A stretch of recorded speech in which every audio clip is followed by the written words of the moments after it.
Ladies and gentlemen, please welcome from the Monaco Institute of Sports Medicine and Surgery, Dr. Stéphane BERMON.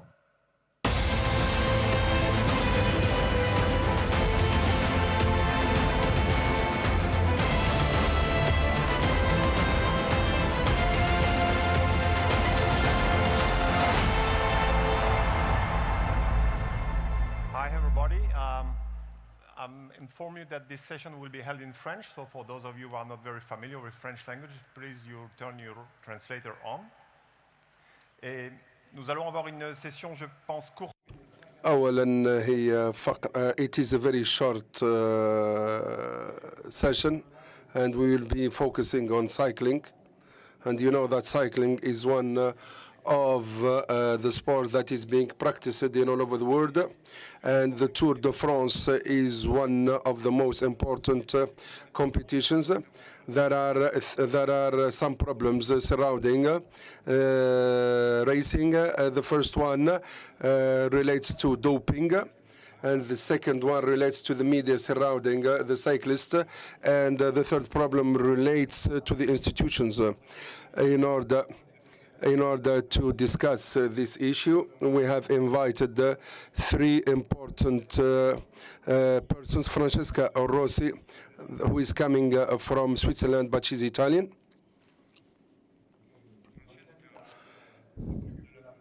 Francesca is head of the Antidoping institution. Andrey KASHECHKIN, he used to be a cyclist, and he's from Kazakhstan. And on my left, Eric Boyer, he used to be also a cyclist, and he used to be a manager of a cycling team. And he is going to talk to us about how to manage this sport. I will start with this case study with Andrey. Andrey, you are from Kazakhstan, used to be a cyclist, and you have taken part, or you have belonged to many teams. Some teams where you were very active, some teams where you used to belong to suffered from the doping issues. What experience did you learn? What lesson did you learn from your participation?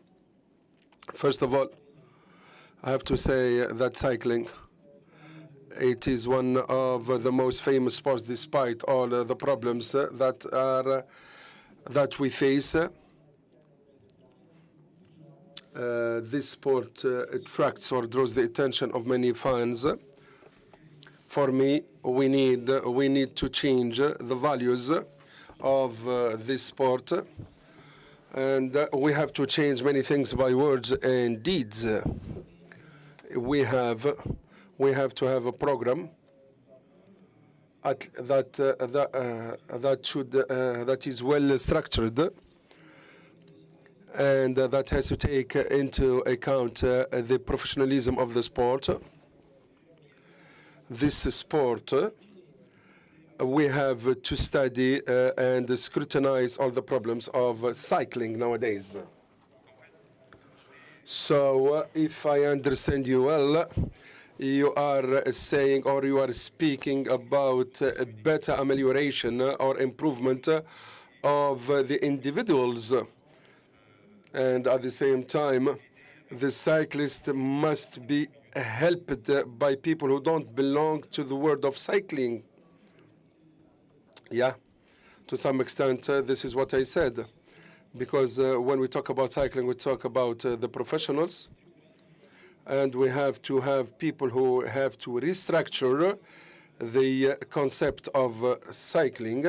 And these people must have the know-how, and they must know how to live. So you did belong.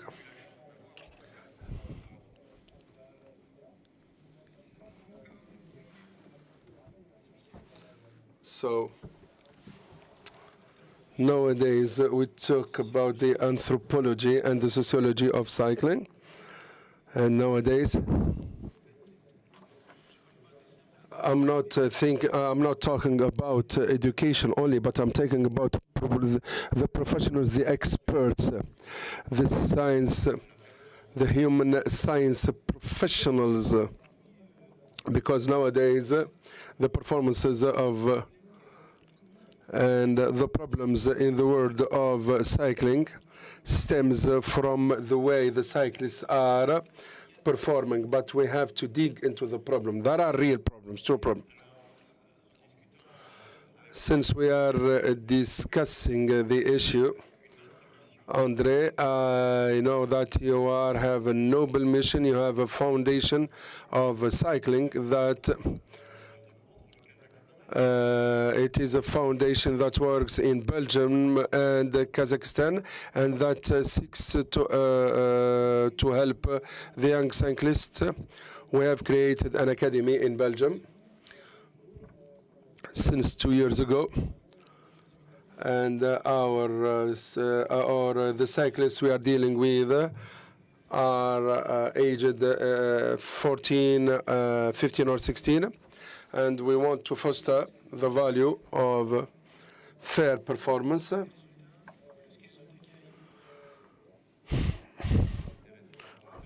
So now I go. Eric used to be a cyclist in the past, and used to be a manager of a cycling team, and you know the pressure of getting the right result. Andrey is right to say that the work of the athletes is very important, and we have to remain human.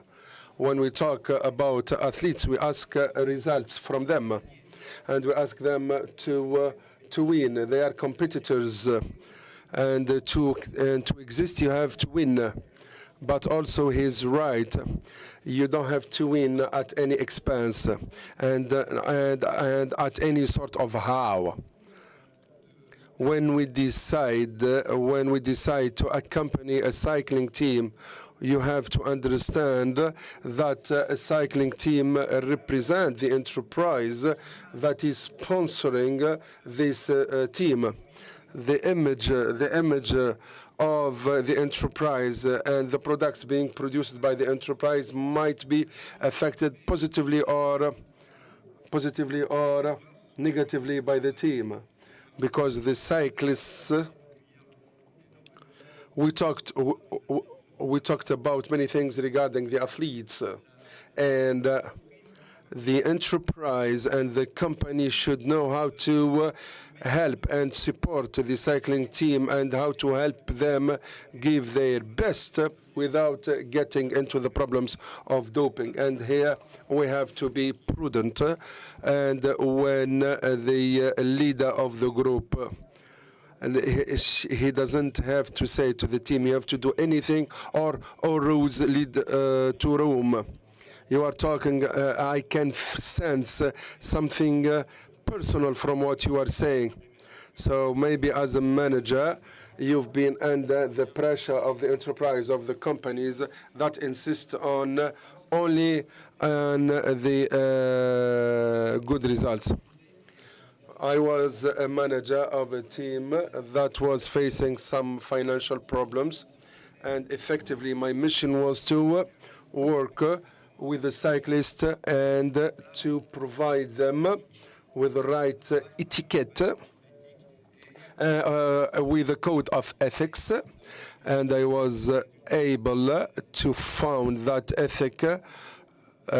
code of ethics.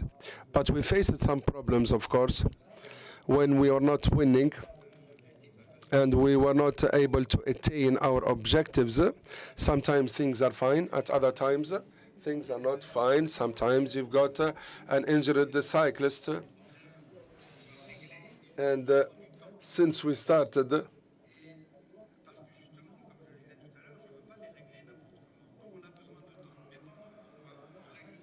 so when we have to help the cyclists regain their performance, we have to do it quickly.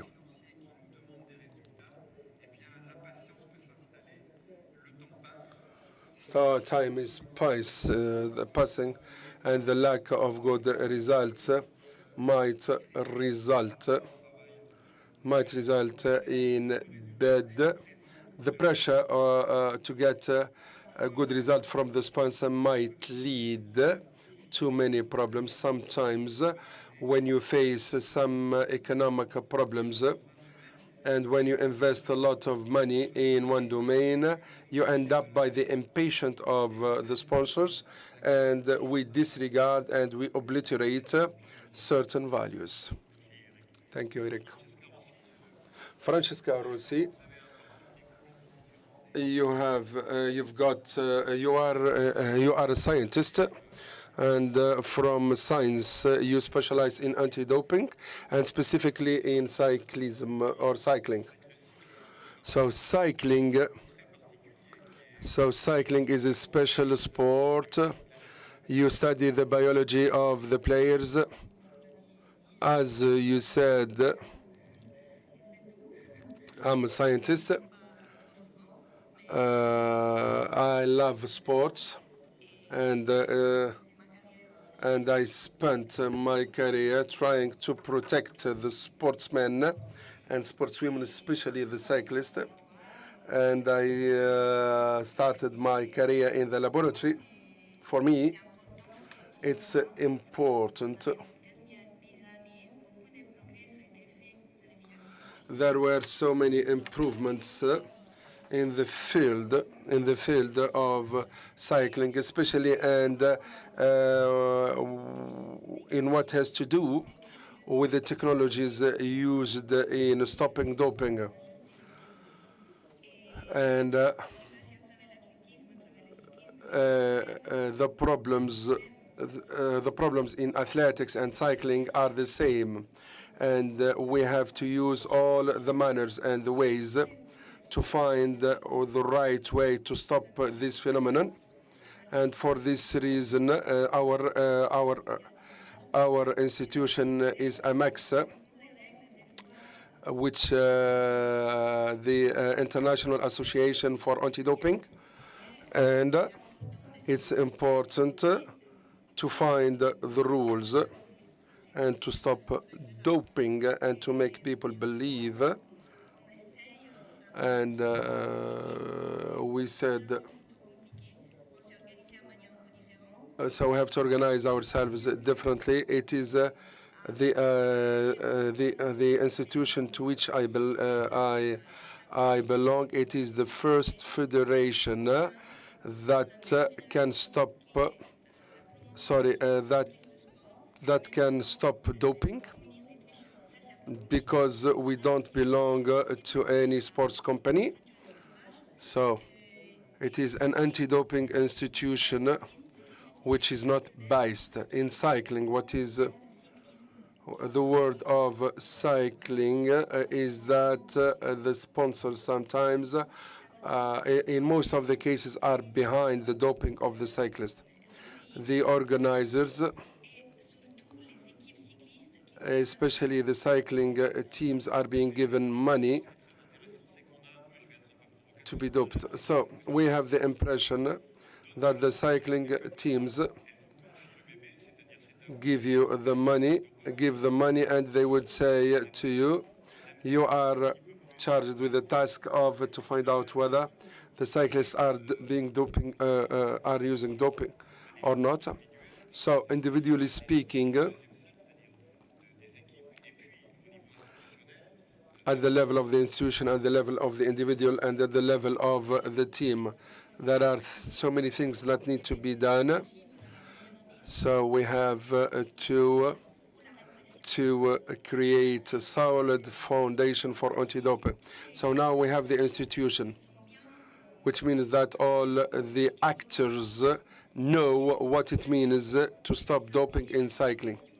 But now we have to focus on education. Education can prevent doping.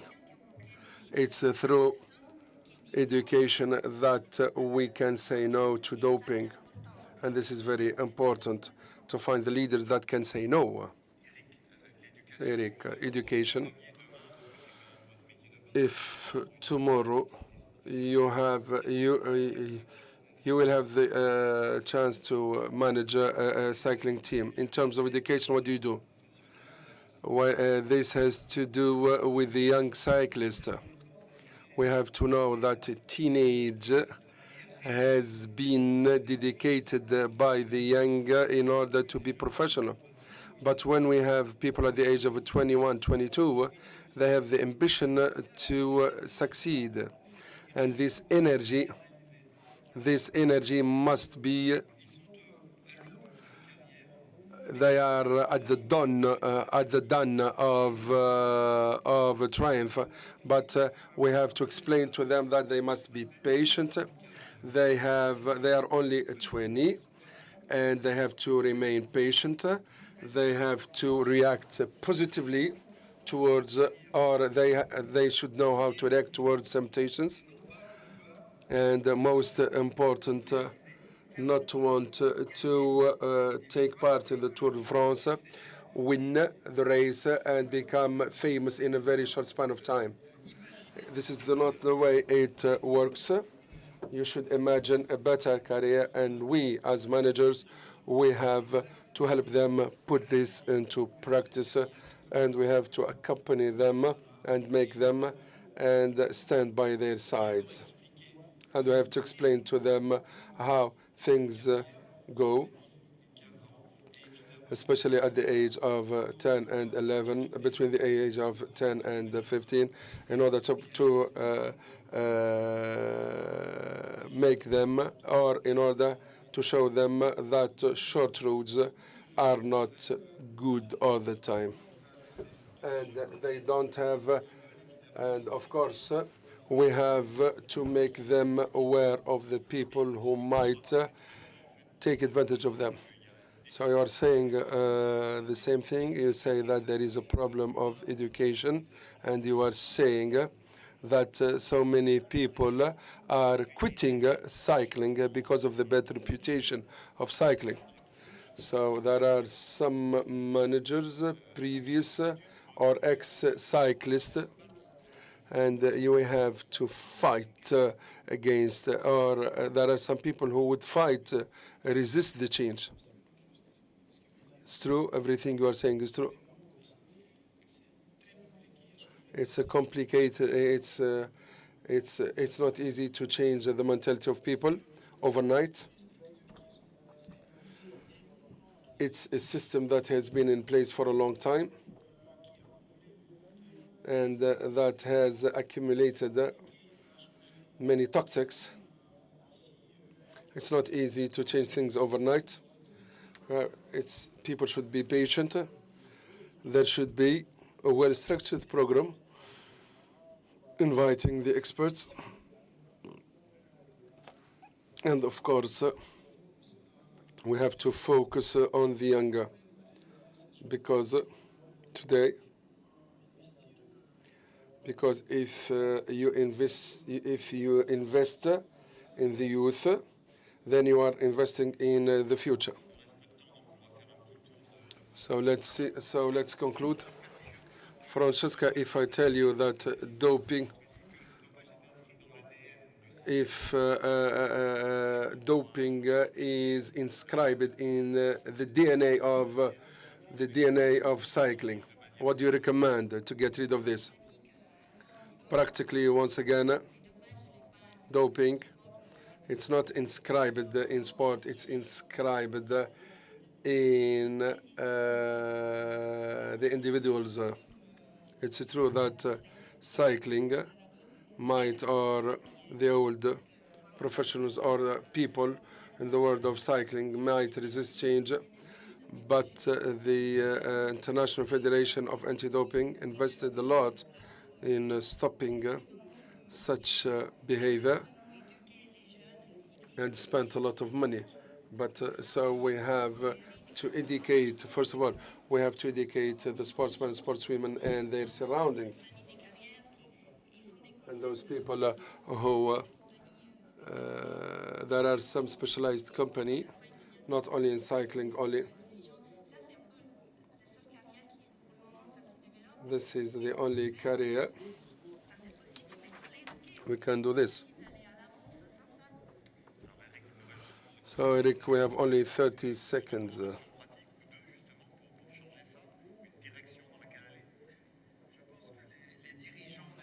I think so. We have to have athletes who are responsible for the growth of the sport, and the athletes and the sponsors must protect their athletes the same way a father and a mother protects the children. Thank you very much. Sorry for not having enough time. Thank you very much.